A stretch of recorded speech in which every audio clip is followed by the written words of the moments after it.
change? When is it really gonna stop? In 2020, St. Louis, Missouri experienced one of the deadliest years on record. 262 homicides. She was running, trying to get away. She didn't know where the shooting was coming from, and a car hit her, and she died at 9 years old. 132 children were shot in the city of St. Louis last year. 20 of them died. 3 children have been murdered so far in 2021. Angel Usanga's 7-year-old brother Xavier was set to begin 2nd grade today. Instead, tonight, his family is planning his funeral. St. Louis City Police rushed to a shooting Wednesday morning near the intersection of Dr. Martin Luther King and Holdemont Avenue. Police are searching for the gunman who allegedly killed 2 people Tuesday in a shooting. Of the 262 homicides last year, 206 of the victims were black. The frustration is boiling to the top, and we're sick and tired. Only 76 of the 262 homicides were closed. The police cannot do it alone. It is truly going to take a village. We must all do our part. Tonight's community conversation, hosted by Louis Reed, president of the St. Louis Board of Aldermen, is just a start. President Reed has called on a distinguished panel of city public safety officials and community leaders in an important discussion about crime in St. Louis.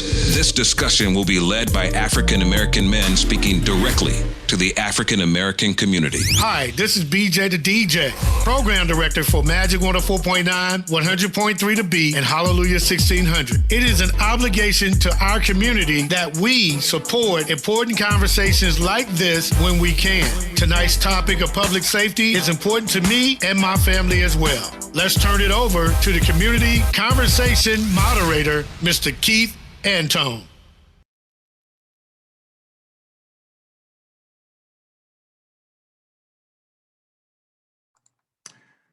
Good evening and welcome. Thank you, BJ, the DJ, and the iHeartRadio family.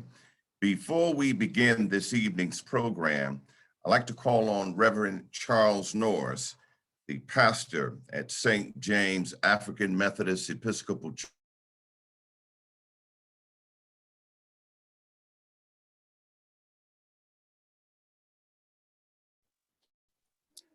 Reverend Norris, would you like to open us up in prayer? Yes. Okay. Thanks. Let us go before the throne of the only wise and true God, the God of Abraham, Isaac, and Jacob, the God that was with the 3 Hebrew boys in the fiery furnace, and that God that is with us now. Oh God, we come before you this evening, God, from different places and different mindsets, but God, we come to you, Lord, as men, God, as men who have been sun-kissed, men who are birthed in the church, men who have grown up believing in the goodness that only comes from you. So God, right now, we pray right now, you, the divine, that you come right now, God, to bring us together in the midst of things that seek to divide us, in the midst of demonic forces that we know that we wrestle not against flesh and blood, but against principalities and spiritual wickedness and dark places and high places. So God, right now, we pray that you dispatch your angels of peace and mercy and love and understanding, oh God, that you might open our eyes and our hearts and our ears, that we might hear what the Spirit of the Lord is saying. But most of all, God, that you might send your presence to heal the land, God, and that we might all be partakers in the work that you have called us to do. And we'll be careful to give you the praise, the glory, and the honor. It is in your Son, Jesus the Christ, we pray, and we believe, and we thank you, God. Amen. Amen. Amen. Well, Reverend Norris, thank you so much for opening us up in prayer. Let's give Reverend Norris a round of applause. We appreciate you.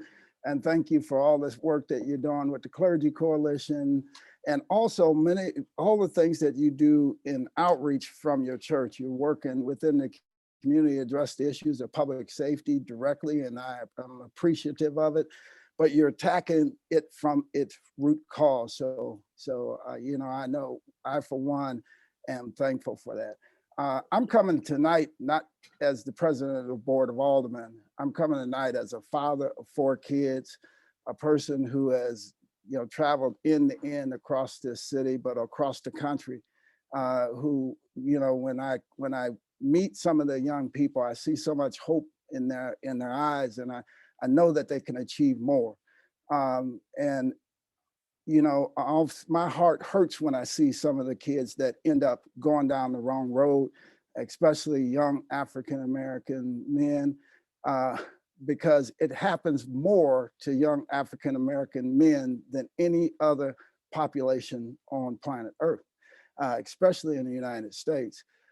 So this discussion tonight is one that's centered around that, that's centered around how we can work as a community to lift up and also to provide those many resources and opportunities to our young people that seems to evade them, right? When you look at our schools, young African-American men, they occupy more seats in the prisons and less seats in the universities and the high schools. They have a higher rate of dropout, higher mobility rate, and we know that those things can change. We know that those things can change. So I want to thank each and every one of you for taking out of your time tonight, and each and every one of you for everything that you do each and every day to try to work within your prospective roles to change the lives of people throughout the city of St. Louis. And I guess we'll kick it off. We'll start at Dr. Norris. Would you like to start us off? Tell us a little bit about some of your thoughts and some of the things that you all are doing in the community, and what role do you see yourself and others playing in helping to lift up some of the kids that we have throughout our city? Okay, well, thank you. I've always appreciated your willingness to open your door. My first year here, I had the audacity to start a summer intern program for my college students, and you opened your door to let them come in, and that first class is now matriculated through college. Oh, wow. That's excellent. So, we thank God, while I have not been here a very long time, public safety, regardless of where you go, is of significant importance to us. Individually, as a father of 3 children, it is, I think the key word there is public. To deal with our young men and for our young men to see us, we must be in the public, so we must be present. That is one of the things that sometimes my kids have seen me do that they just cringe. You do not know them. Don't say anything to them. Why are you stopping the car? You're not supposed to do that, Dad. And their whole thing is always, you get hurt or you're embarrassing them. But for me, if you talk to my high school classmates, they're always saying, you're the last person that we thought would be a preacher. And I do what I do because there's been a lot of grace, not just grace, but amazing grace. And when you've been through a few things, you just find out how amazing that grace is. And people gave me a chance and another chance and another chance. And I just believe in extending that same grace to other people, to some young men who might not, for whatever reason, didn't have the support structure. Maybe didn't have the parent in the home or the neighbor next door or the uncle or that school teacher or whatever it is. But there has been an attack, a demonic attack on young Black men for hundreds of years. And now that demonic attack has moved on. They came after our women, they came after our men. And I'm not saying this racially, I'm saying this in terms of there's a spiritual ill that plagues us from time to time. And I just believe strongly that the way that you overcome that is love. Not towards hating people. And so for me, this politics of division, and I hate to use the word politics, but there's so many things that divide us from the divine.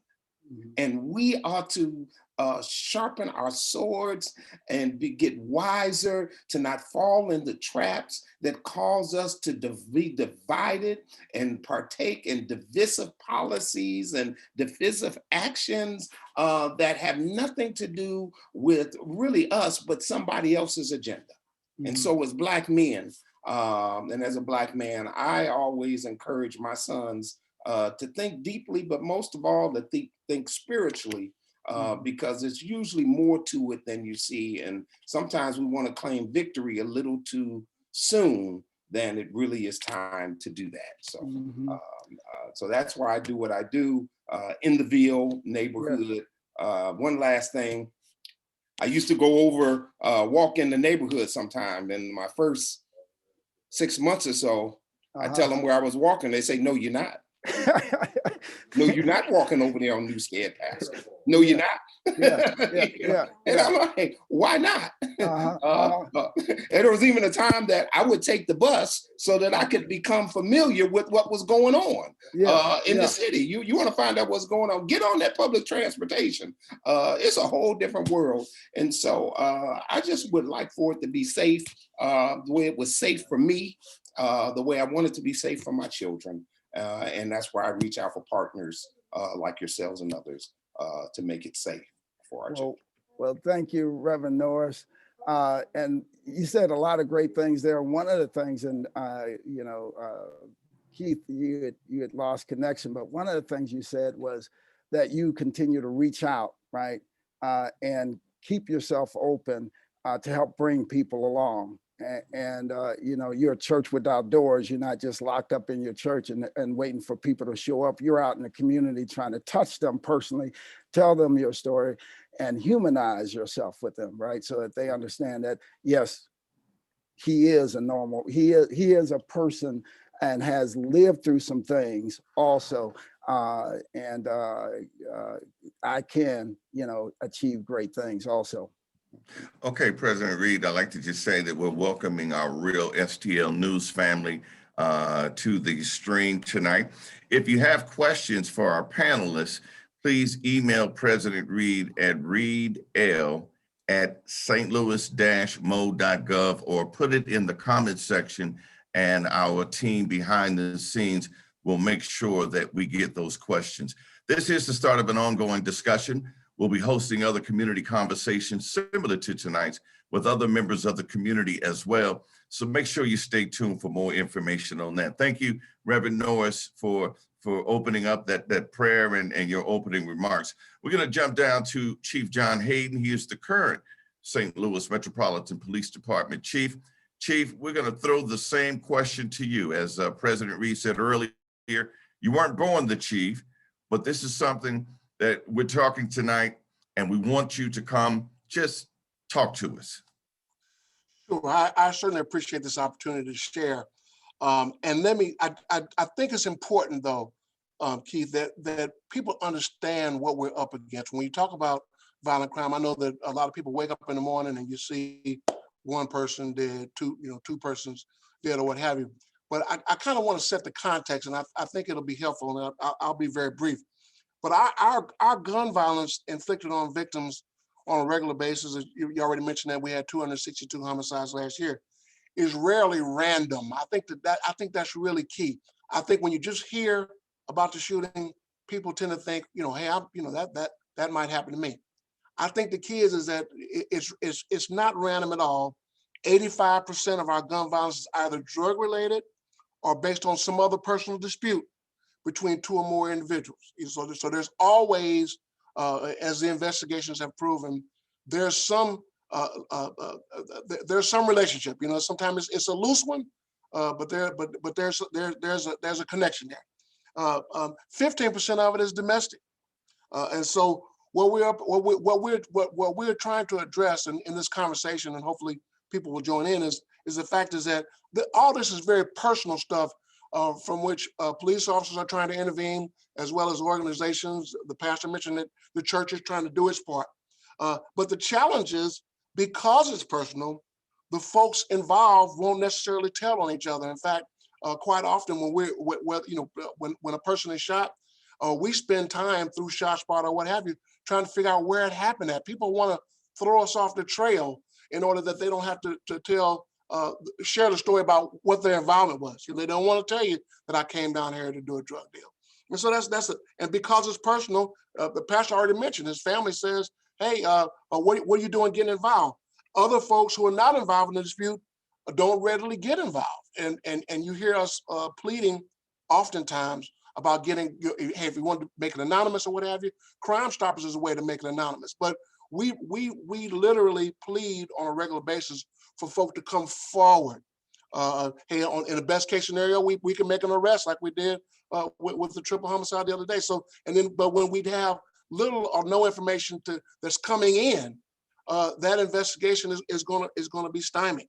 And then to challenge it, to top it all off, our gun laws in Missouri are some of the most lax in the country. For pretty much anyone that wants to can carry a gun. And what we found, President Reed already mentioned, and when you find an already distressed neighborhood, a distressed community with all those social ills, and then you introduce guns into that scenario, that it's like pouring gasoline on fire. And so, from a professional standpoint, of course, we address it in layers. We have our patrol plan. It's mission driven. We're focusing on the most violent areas. We'll have much more self-initiated activity in the most violent areas than we will anywhere else. That's buttressed, that's supported by our specialized enforcement. That's our SWAT team, mobile reserve, our drug enforcement investigation unit, our traffic safety. Those units support the patrol effort. So that's kind of like a patrol support effort. Layer 3 is our investigative services. We got our homicide division. By the way, I added a sergeant and 6 detectives to that. The surge in homicides that we had this year caused us to do that. I think they had Major Dace on the other day.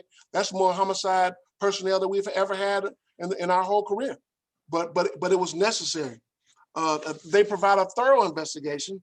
And then the layer 4 is our intelligence division and all of the technology that goes along with it. Our 1,328 camera views, our 239 license plate readers, our 18 Skycop trailers, our shot spotter gun detection. That's layer 4. And then to add more, we have our federal partnerships with the Federal Bureau of Investigation, the Drug Enforcement Agency, the U.S. Marshals, and the Alcohol, Tobacco, and Firearms. Those are task forces that we participate in that add additional people to our efforts in this area. So our strategy is layered, and on a personal note, so that's kind of our daily job of what we're trying to do in reduction of violent crime. But to the point that someone else made earlier, hey, so I went to, just before COVID started, we were going into the schools. We got a gang intervention unit. I was at Sumner, and I think this is what I'll close with. So we're in a group of about 80 kids, and all of them are male. And so, hey, one of the kids raised his hand and said, hey, my mom is, I can't remember, I got a 4-year-old brother. My mom is not in the house. My dad, I don't have a dad in my life. And hey, Chief, what do you want us to do? We're out here trying, I'm trying to make it, I'm trying to feed, I'm 16 myself. I shouldn't have to be trying to feed my 4-year-old. And then we dared ask this question: how many people in here in this room that are doing something right now that would cause them to they're doing something that'll cause them to lose their life by the time they're 24? Can you believe 10 guys raised their hand? Oh, that they're admitting to me that they did something, they're doing something right now that they believe will cost them their lives before they turn 24. So I think that the mission, of course, is as you mentioned, President Reed, how do we wrap our arms around young men like that? Because they said, hey, Chief, and we're gonna protect ourselves. If somebody rolls up on us, you know what's gonna happen. And they were speaking from the heart. And so how do we get to those root causes? I really think is our mission. How do we get the community at large to really focus on some of that pain that young man was expressing? Oh, wow. You're absolutely right, Chief. And I hope tonight that we do talk more, and we will get more about what we can do as a community. This isn't just a police problem. This isn't just a mayor problem or a president of the St. Louis Board of Aldermen problem. We gotta, and Chief, I've said this to you before, we gotta get rid of this snitches get your stitches, talkers get your walkers. The time out for that. It's time out for that. Because what is your loved one, you want the police, the FBI, the CIA, and everybody to help you solve the case when it touches your family. So I hope that we'll discuss and touch on that a little bit more. I want to go from one chief to another chief, former chief, the St. Louis Metropolitan Police Department. He's executive director of the Regis Commission, and he's Dan Isom, Chief Isom. First of all, tell us a little bit about the Regis Commission, and then we'll give you 2 to 3 minutes to talk about where you see public safety and how black men, and those that are watching, how we can challenge them to do more with our black boys. Right. So Regis is a government information technology organization that helps law enforcement, criminal justice agencies share information throughout the region. It's been around for almost 40 years. So we work with St. Louis City, Chief Hayden, and St. Louis County, Chief Barton, and other police departments in the area to try to facilitate information sharing. So it's an integral part of the criminal justice operations here in the St. Louis region. One of the things I'd like to say about this issue of violent crime in St. Louis is that Chief Hayden and I came out of the same neighborhood in North St. Louis. And so this issue of young men killing each other is not inevitable. You can come from, communities of color and be successful and be very productive citizens. But I think what Chief Hayden says is accurate. I haven't talked about this much, and Louis Reed, wanted us to really think about the human aspect of who we are. But I had an uncle who was killed by gun violence at 10 years old. And it's similar to what Chief Hayden said. It was an acquaintance. They got into a dispute. Both of them had guns, and my uncle ended up getting killed. And so it wasn't a random thing that happened. And as a matter of fact, my uncle had been involved in incidents before that. Mm-hmm. And so, this is an issue that we've been dealing with in St. Louis for a long time. And I think first and foremost, as a community, we must say that violence is not acceptable for no reason. Mm-hmm. And there are a lot of reasons why people commit violence, but we can't accept it. That means we have to have zero tolerance in our community for violence. Now, with that being said, we know there are a lot of different things that contribute to violence. Right? As Chief said, there are ongoing personal disputes.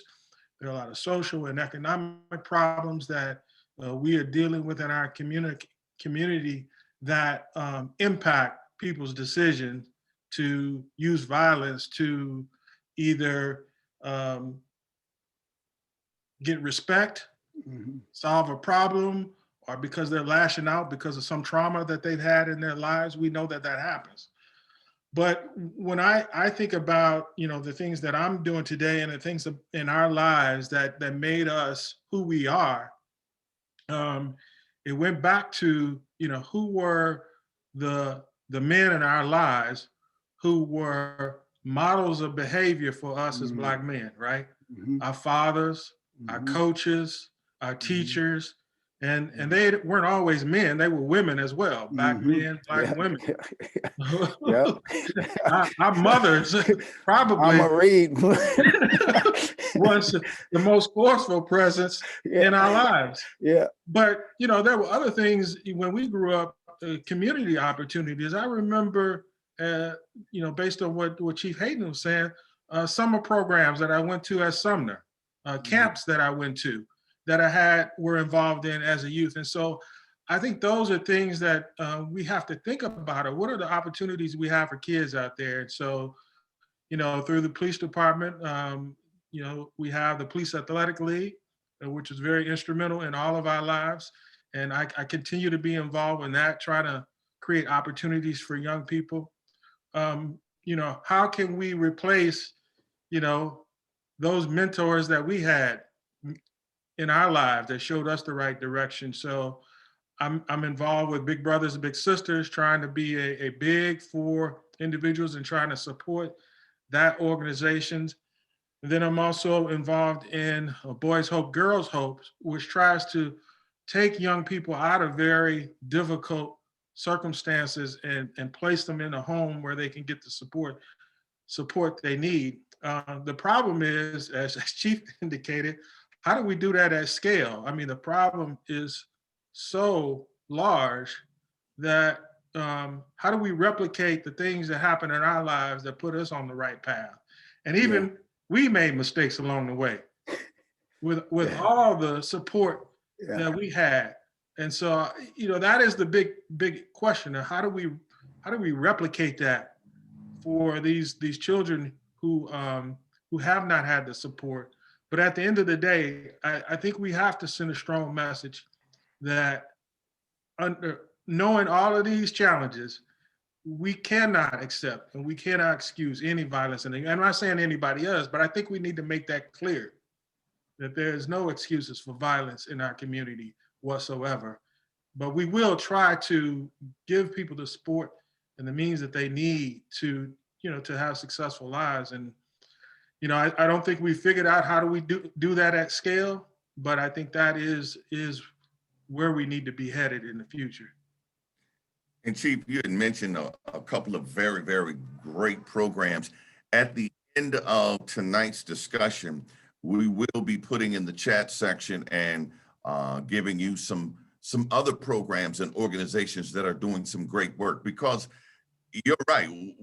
We can only eat this elephant one bite at a time. And you're right. How do we get it to scale, and how do we share the resources and keep the conversation going, which is what we're going to do now with Dr. Sean Joe. He's the principal investigator of Homegrown Stl over at Washington University. I've had the opportunity of knowing and meeting Sean, Dr. Joe, many years ago, and he's doing a lot of phenomenal work, not only locally, but across the country in this space. Dr. Joe? Yes, sir. Yes, sir. Thank you very much, Keith. And I appreciate the opportunity to hear and to meet all these wonderful gentlemen and for us to have this important conversation. So hopefully you can hear me. Yes. Chief Isom, you lead us right into the conversation of why Homegrown Stl was created.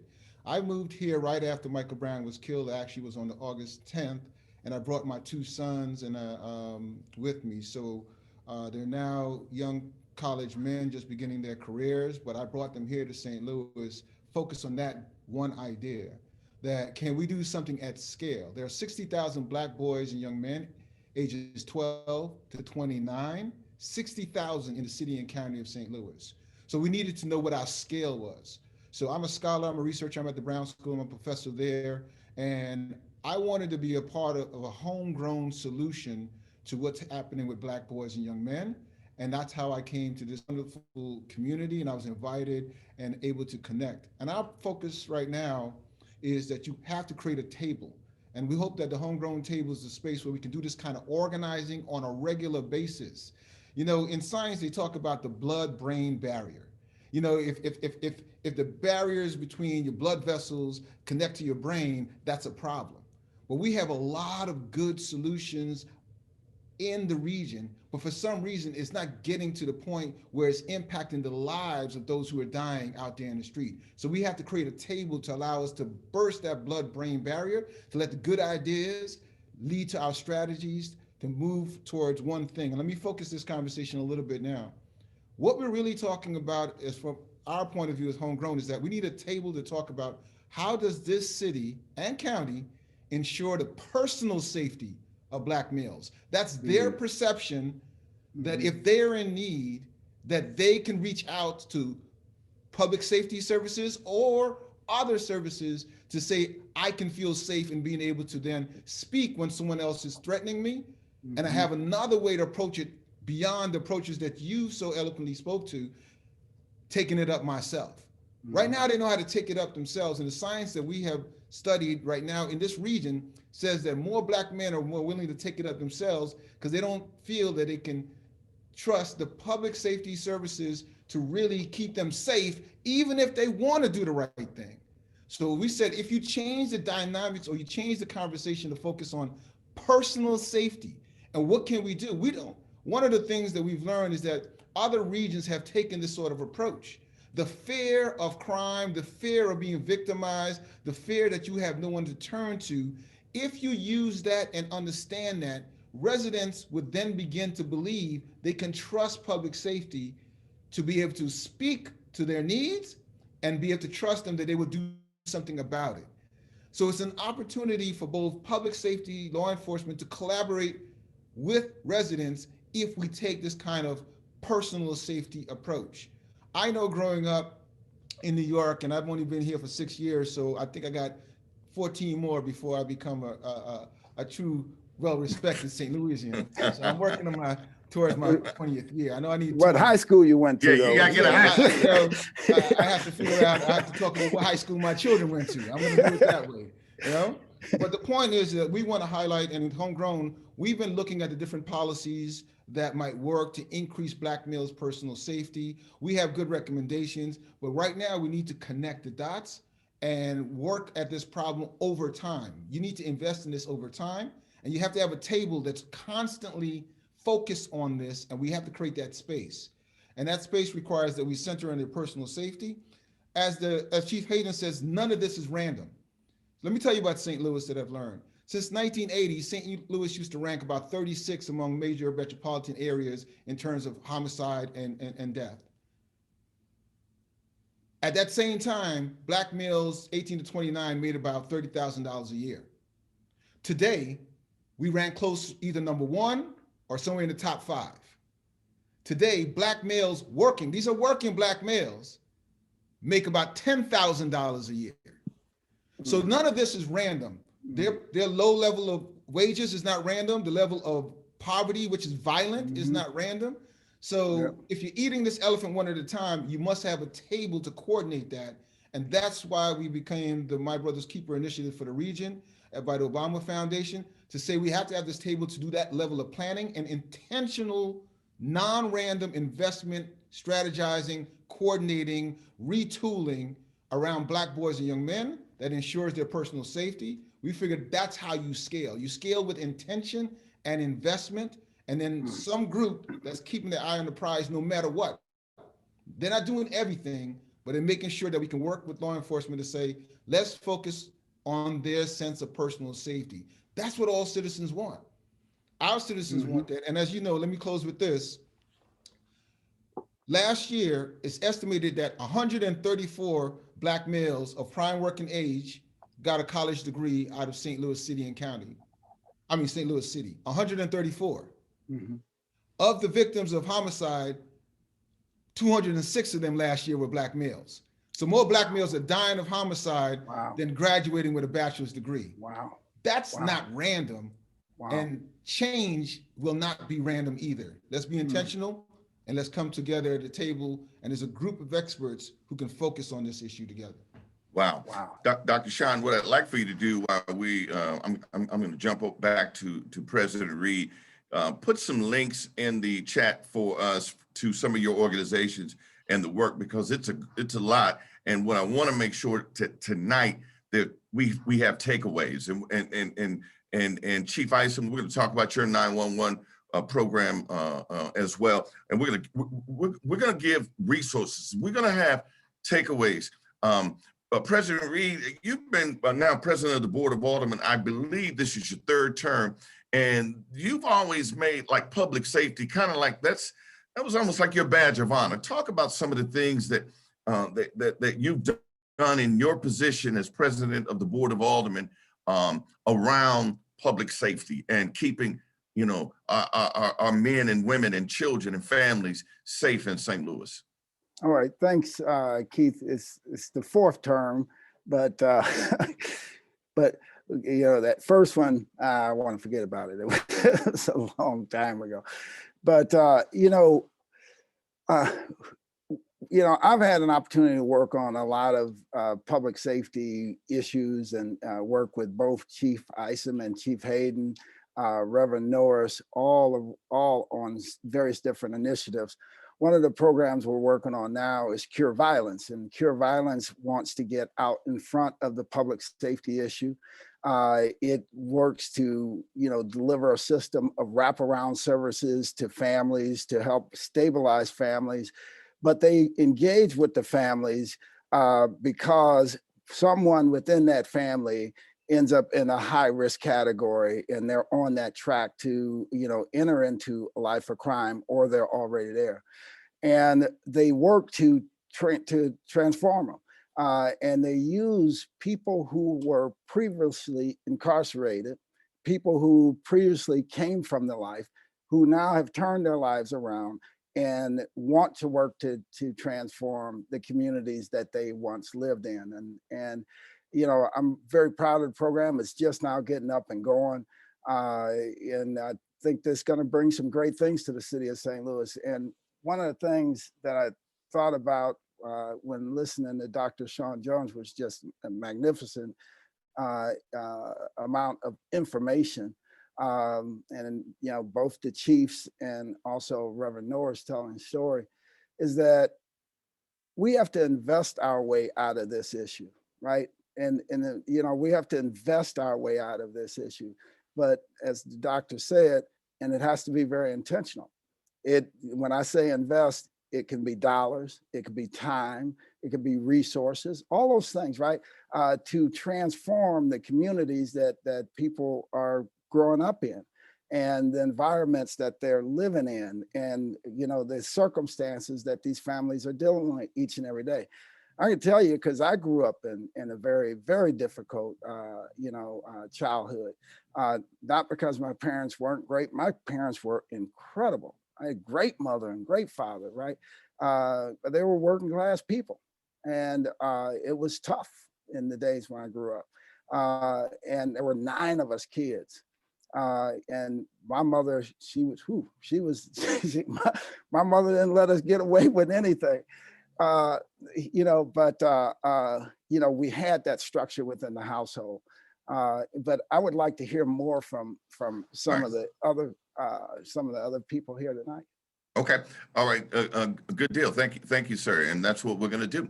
Now, Reverend Norris, I want you to put on your hat. Let us congratulate. I think you may be 2 months into the new job as president of the St. Louis Metropolitan Clergy Coalition. And so I think it's about 2 months you've been in the job. But what are some of the things that you plan on doing with the Clergy Coalition, and some of the things that you guys are planning on doing? I know you've only been on the job 2 months, but I'm sure you probably thought about what more you can do, not only in your community that your church is in, the Ville, but also what you plan on doing as a body, the Clergy Coalition, around public safety moving forward. You're muted, Reverend Norris, you muted? Okay, yes. There you go. Okay, it's really been more like 5 weeks, but one of the things that we would like to look at as the Clergy Coalition, the word that has been used here tonight a couple of times is disinvestment. One day as I was driving to the church one Sunday morning, my sons, as we drove down MLK, my son said, "Dad, how does a neighborhood get like this?" And I said, this is what intentional disinvestment. There you go. When you, and I say that to say, for far too long, too many programs that we have, too much investment has occurred in our cities on the backs of children. After school programs, support in the education, whether it be non-educational support, whether it be raises for teachers, whether it's teachers having a nurse in the school, or whether having an art program. And for far too long, we have gotten caught up in some of the economic stimulus programs and done so at the expense of our children. And so when they stop having the hope and the freedom to just be children, it has devastating effects. Now, it doesn't happen overnight, But over a period of time, it deteriorates to a point that people's like, how did we get here? You know, people talked about their mothers. My mother was very clear. Don't go to jail because I'm not coming to visit you. Don't bring no babies home. I mean, it was really clear. And look, and I knew it was clear because one day some friends of mine were at a department store and somebody was stealing glasses and they took all of us to the back and they called my mother and my mother said, take them to jail. I got my friends' mothers coming in there crying, you know, and I'm sitting up there like, man, she is for real. And the officer had pity on me, but they were gonna finally take me to the station after everyone's mother had come home, had come to get them. And they took me to the station. He said, man, you better call your mother and try to see if she'll let you come home. And I made that phone call. And I could hear my brother snickering on the phone because those were party lines in those days. Somebody else could pick a phone. They were laughing. I could hear them in the background. But, you know, I say that to say, sometimes we've been a little too soft on our children. The old saying goes, we raise our daughters and love our sons. And I think we have to be part of what we need to be intentional about is making sure that we raise our sons. Sometimes, you know, there was many a day the team had to wait on my porch because Chuck had to finish doing the dishes before I could go to the game. Yeah. Okay. Yeah. You know, and some of those other kinds of things. And so I just think that we have to be intentional, and all of these things we said are fine, but we have to really be authentic. There's a level of authenticity that must exist for any of these programs to occur. There's so many, I mean, we've had such a divide amongst us. There's so many of us that we walk up, they're like, oh, you don't know what it's like. You know, they have no idea where we came from. Okay, but I think having those expectations and really having some fear of the consequences, that's really going to help to deal with some of these young people, because sometimes I think we have to find that balance between coddling them and just passing them along, and between exhibiting some tough love for them from time to time. And I know that's a hard one because we grew up, they beat the hell out of us. Yeah. That was back in I mean, you know, my mother said, look, she comes, she'll get you. And she's like, look, if you're dead, I'm gonna bring you back to life and kill you again. You know, that's how bad that you be. But, you know, I think we have to find this balance. And I think that winds up dividing us too much. That sometimes we do have to be tough on them, but we also, I think we have to move more to the love piece of them. And I think we have to be able to do that love in such a way that is authentic and that can allow them the space to grow without us putting them in a position where we're throwing people away. Yeah, you know, go ahead, President Reed. Can I jump in there? Yep. Because Reverend, you said one thing that just struck to my core. You talked about love. And I think sometimes people have a different view of what love is, right? And this is what my mother taught me what love is. Before we could leave the house, she would tell us to clean the backyard. So we'd have to go clean the backyard. I'd clean the backyard. I thought it was clean. She'd come back there and says, not clean enough. And I go, it's clean enough, but I couldn't say that to Mama, but I'd be thinking it's clean enough. And she'd point out all these pieces of paper and make me go clean it again and again and again. Every once in a while, I see all the other kids, you know, running down the street and stuff. And I'd be thinking to myself, I said, Mama must not like me. But no, here's the deal. Mama loved me. She loved me enough not to let me do a bad job. She loved me enough to make me do the right thing. She loved me enough to say, get in there, wash those dishes before you leave. She loved me enough to say, it's Sunday and it's your turn to do the laundry, right? And my father loved me enough to challenge me on all those things and more also. So that's what love is. You have, if you don't love or care about something, you have no feeling about it. I mean, if something's happening outside that doesn't affect you, you're indifferent to it.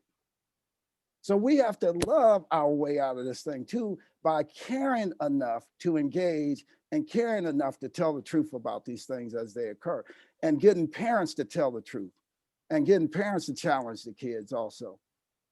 If you're just now joining us, this is a community conversation led by African-American men, and there will be other opportunities. If you have questions, you can put it in the chat section. You can also email readl@stlouis-mo.gov. You know, when I was sitting here thinking about hearing both of you talk about your mothers, I used to think it was just the most cruel thing in the world when my grandmother told me to go outside to get the switch to beat me with.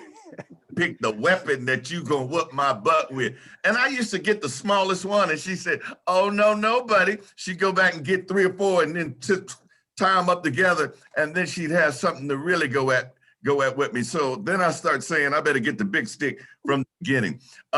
Let's go back to Chief Hayden. Chief Hayden, you're in a difficult situation from where I see, when I say difficult, a challenging situation. Being an African-American chief, you and Isom being there and knowing the relationship with some in the Black community and law enforcement. Talk about some of the things that you've been able to do, or some of the things you'd like to do to see us strengthen that relationship and get closer to where, you know, where we're working together. Surely. So you bring up an excellent point, Keith, because when I talked about the lack of people wanting to share information with the police, the kind of the no snitching kind of process, hey, a lot of that I think could be healed. That gap between the community and the police could be bridged with a lot more community engagement coming out of all of the protests and everything from last summer. Really, well, we're looking forward to the time when we, you know, COVID has prevented a lot of the community projects that we've done, the festivals that we've hosted. We've assisted folk with rehabbing houses for the elderly. So we've done a lot. We were reading to children. We were doing book giveaways and bike giveaways. But we lost some of that with COVID, and then plus the tension was a lot more strained through starting last June all the way up through the end of the year. And so we're really looking forward to getting back in that mode. We've worked very closely with the Clergy Coalition. They've invited me to speak on what it is that they can preach from the pulpit. We've worked, as you know, very close with Better Family Life, Urban League as well. We're very optimistic about the Cure Violence program. You know, really hoping that's going to really be essential in really calming some of the neighborhoods down. Chief Isom already mentioned the Police Athletic League. There's 750 kids involved with that. So we that's a way with the police can engage with youth. And then just this past Monday, we started the behavioral health response, where we have clinicians, mental health professionals riding in cars with some of our officers, so that they can respond to mental health situations, mental health crises, and we get some de-escalation going on in those instances. But hey, I'm listening to all the stuff that we actually do, and then I hear Dr. Joe talk about the intention, being very intentional with that, and so I'm certainly looking to have a further conversation with him to get more bang for our buck in our community engagement. But hey, we're willing to do a lot. We have done a lot, but we want to do this all in person. You know, the best kind of contacts in person, and so we're looking forward to doing a lot more community engagement this fall. This spring into the rest of the year. We're hoping that people get vaccinated and everything, and that we'll really be able to spend some quality time with some folks in person. Okay. Chief Isom, I wanted to jump to you quickly because I understand you're working on a 911 initiative, and I hope I'm saying that right. But can you share a little bit about that and how you think that could fit into this public safety narrative? Yeah, thank you. I hope that there are some young African-American young men who are listening to this conversation, because there are some powerful Black men who are speaking today who are educated. And I think what it shows young people is that education is important, information is power.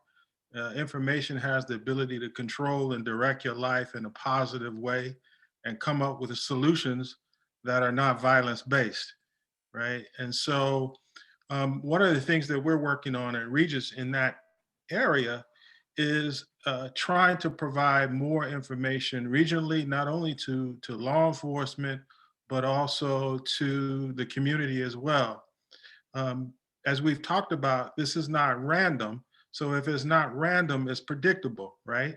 So you need the data real time to direct you in the intentional ways in which you need to attack the problem. And, you know, the 911 system is the way in which the criminal justice system has the initial portal into the community, right?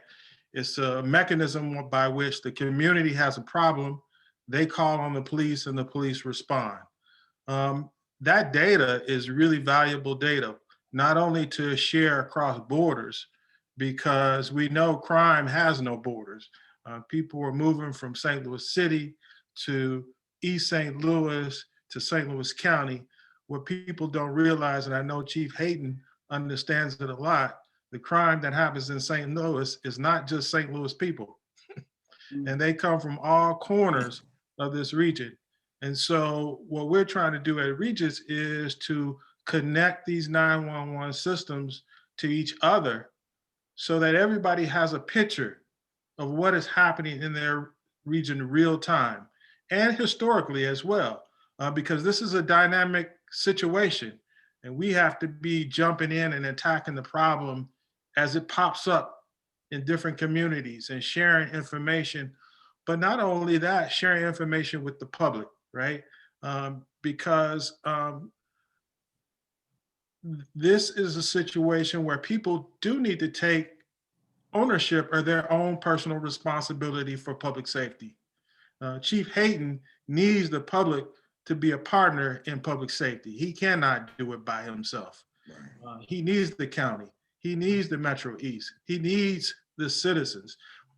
I believe that what we're doing is trying to provide that information to citizens so they can be valuable partners in attacking this problem. And so at Regis, we're trying to develop a system where this real-time 911 information is shared regionally, but also with the public who can be aware and be valuable partners in this public safety effort.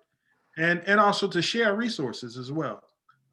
You can do that if you're connected through technology. So that's one way technology can fuel community policing, so to speak.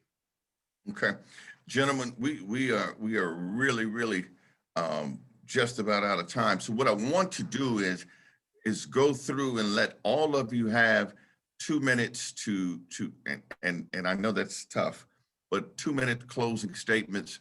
And I promise folks, we're taping this and we'll share this and we'll have more conversations like this. And we'll make sure that all of the information for the panelists today is shared, their websites or how you can reach out and find more about their programs. And at the end today, we'll tell you about other organizations doing great work in this community around the public safety space. We're going to go with Reverend Charles Norris. You have 2 minutes, Pastor. Hey, Yeah. Keith, point of personal privilege here. There's one thing that I really would just like to see if we can take 5 minutes Okay. and cover with some of the panelists. This was sent to us by a young brother that has been very active throughout the community in the Urban League and stuff. He's out on the front lines and I just admire him so much. But he sent it, he said, funding law enforcement does not eliminate the no snitching. The low income living, poor education, and lack of parenting does. So I'd like to talk about that because part of the challenge that we're under is how do we get people to come forward and how do we get people to weigh in on these issues? So I think he raises a very, very good point. There's another component piece to this thing. Can we go with, start with Dr. Sean Jones? Well, I appreciate that because again, I want to make this point. St. Louis didn't get here by accident. The system is producing exactly what we're seeing, meaning that this sort of disinvestment. So if we're going to really do this, my point is you got to come up with ways to ensure or build trust where individuals feel, particularly these males, they have an option for personal safety. If it matters at Forsyth and Hanley, or if it matters in Ladue, that when people have legitimate fear for their own safety, we design our strategies to try to address their fears, and then hopefully they will give us information, policing, about the source of their fears. That's the trust that you want to build.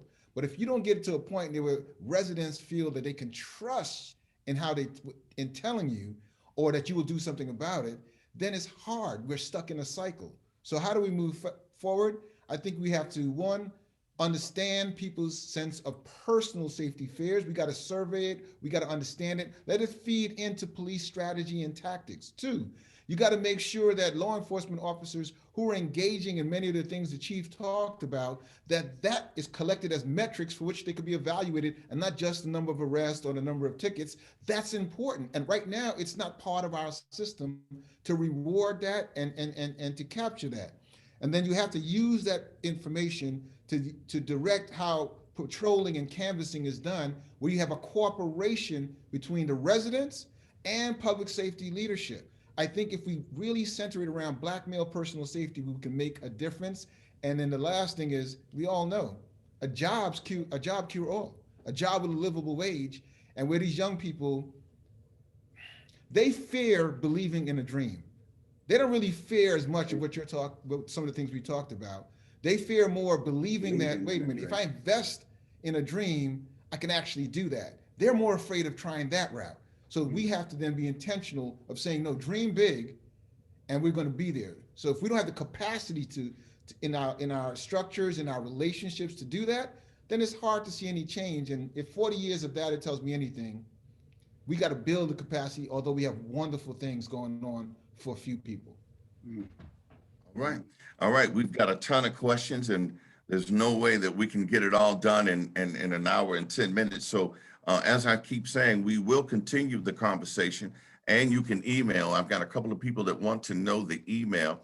Again, that is readl@stlewis-mo.gov, and we'll try to get a response out to you within the next couple of days, and be specific on which panelists that you have that question for. We'll get it to them, and then we will get back to you. So we will try this again. Reverend Charles Norris, you have 2 minutes, and we're going to go down and have closing remarks from each panelist. Reverend Norris? Well, first and foremost, I don't think I ever really finished answering the question last time. I got carried away. But in terms of what the Clergy Coalition is going to do, I want to make an appeal to anyone that really wants that's clergy and wants to get involved with the Clergy Coalition and has an interest in education.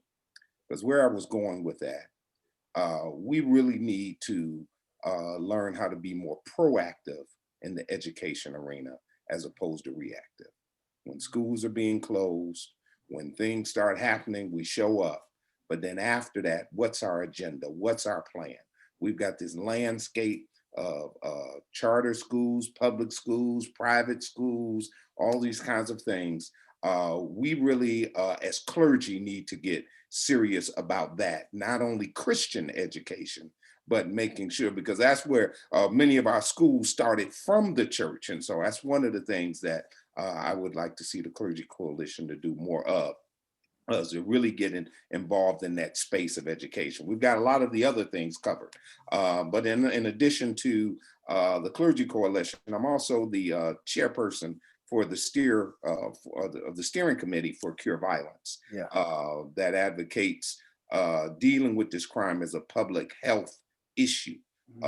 And that's where those wraparound services that have been talked about, that's where, you know, the mental health issues and all these myriad other issues that come up with people. And so I really would just encourage us all to find ways to work together, whether you're a panelist whether you are a participant, whether you're on Zoom, whether you're on Facebook, however, find some ways to work together. And I think that because there's room for the work that everyone here does. And whenever you find yourself that you have to tear somebody down in order to further your cause, stop it. Stop it, whether it's gender, whether it's intergenerational, whether it's party lines, I don't care. We need to learn how to stop that. And the last thing I'll say, I remember hearing, I don't know why this always stands out for me, all the things that Dr. King said. But Dr. King said, I think after the sanitation workers strike, he was preaching one night in Memphis. He said, Black folk, he said, the Negro need to learn how to work together. Yeah. And that don't mean that we're against everybody else, but we sure see what has happened by not focusing on our youth. And we need to learn how to get committed to that again, because that's the only thing that benefited each and every one of us that's here. And that's the thing that's going to allow us to give some other families hope for the future. So there'll be another generation of leaders that can be on the path. Thank you, Norris. I'm going to ask our team behind the scenes to put the link for the Clergy Coalition in the chat section for me, as well as the Cure Violence link, so that folks can have more information. Chief Hayden, you have 2 minutes, sir. Yes, sir. Again, thank you for this opportunity to share with each of you gentlemen, as well as with the community at large. Hey, what I would tell you is that safe neighborhoods are attainable. That's not an impossibility. I have seen neighborhoods and neighbors come together and say, we will not tolerate this on our block. And they give us information and it's actionable. What I would tell you is that something that just come out at the end of the year, and we're going to do a whole lot more in publicizing it, is that the state has funded a witness protection program. And so in the past, there was always a struggle with trying to keep people safe. You know, Dr. Joe mentioned safety, but keeping folks safe in the interim. If I do come forward, what will happen to me? And so the circuit attorney and I both can do a strong job of sharing that information about that. If you do come forward, whether it's anonymous or whether it's something where you actually going to be a witness to a crime and actually go to the police and go to the circuit attorney's office. But neighborhood safety is attainable, but we cannot do it alone. We have to have information from our citizens that say that this thing is building up. These guys at this particular house, this is going to erupt. We gotta hear from folk before things happen as opposed to after. I think that's our challenge, and we are certainly going to be working very hard to bridge that gap between the community and the police, because we know that, hey, people have had a legitimate reason to be concerned about their contact with police. And so we're going to work extra hard this year to bridge that gap, to make that relationship stronger and better, so that we'll end up with safer communities. Thank you, Chief. Chief Dan Isom. Yeah, I think all community leaders and people in our community need to continue to educate ourselves on the scope of the problem. You know, I learned something today from Dr. Joe about the number of youth that we have in our community, the difference between the murder rate and the number of people who are graduating from college. I mean, I think those are things that we have to continually educate ourselves on. And, you know, whether you're a community leader or a leader in government, intentional planning about how you're going to attack the problem, then implementing that with integrity. I mean, the focus has to be on the community. How can we change the trajectory of our community in a more positive way and close these gaps that we have in wealth and education and health and in justice? I think if, as the doctor said, we educate, we plan, we're focused, then we can make some substantial changes. So I hope that's the direction we go in as a community, and our leaders go in the future. Thank you, sir. Dr. Sean Joe. I look forward to collaborating and working with these gentlemen, and this is an outstanding opportunity for us to focus on Black males. It really happens, so I appreciate that. I would invite them to join with us and these other coalition of community organizations and advocates of Black males on June 30th to join us at this upcoming summit. It will be our 5th summit. This capacity to do regional planning around Black males in 7 sectors of care and need.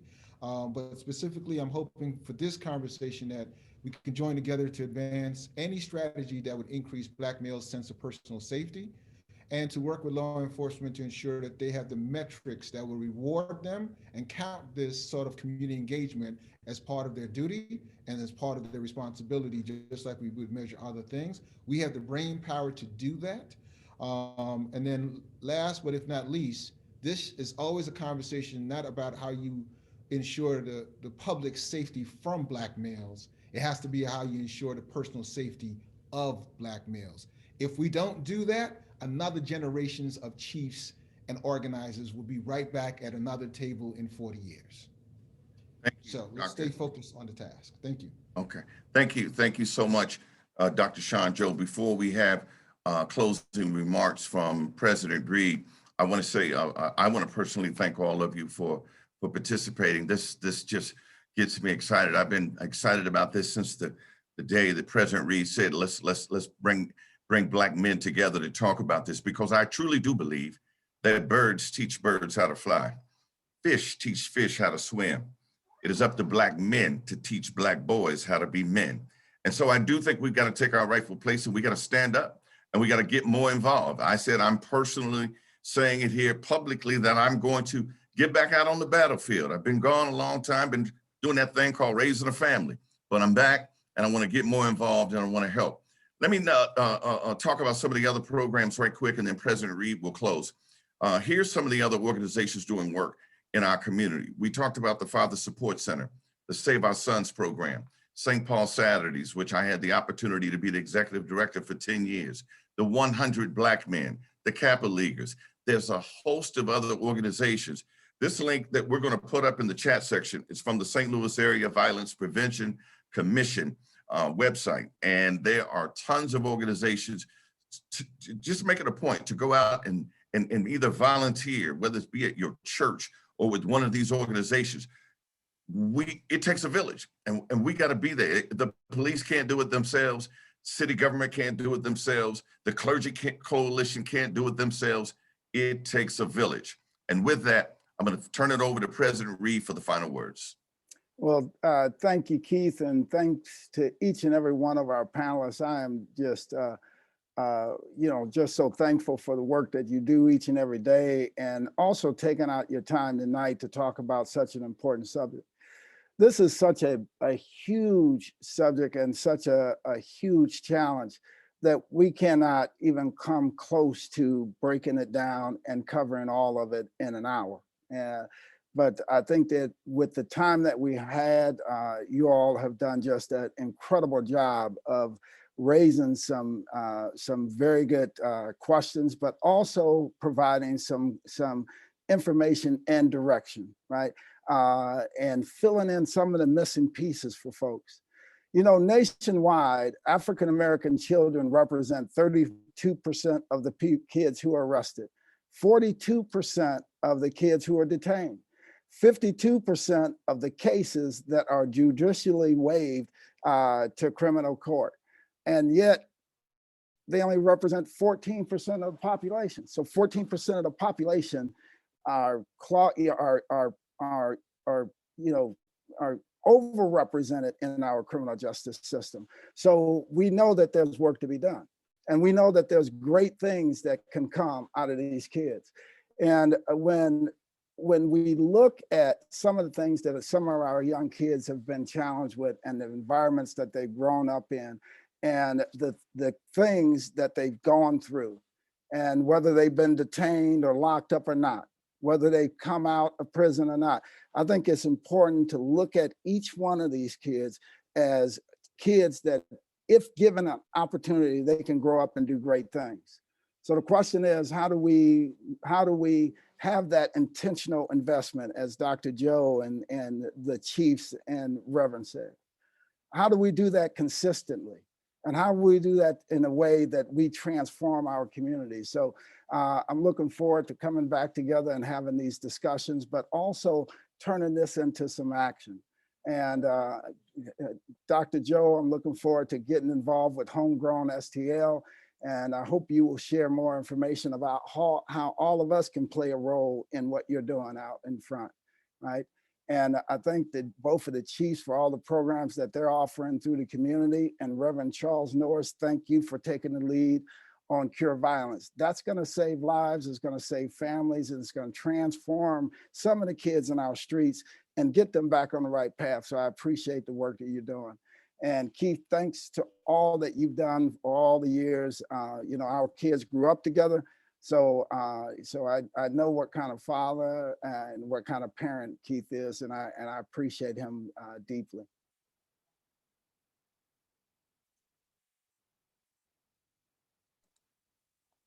That concludes our program. Good night. Thanks for joining. All right, thank you all. Thank you.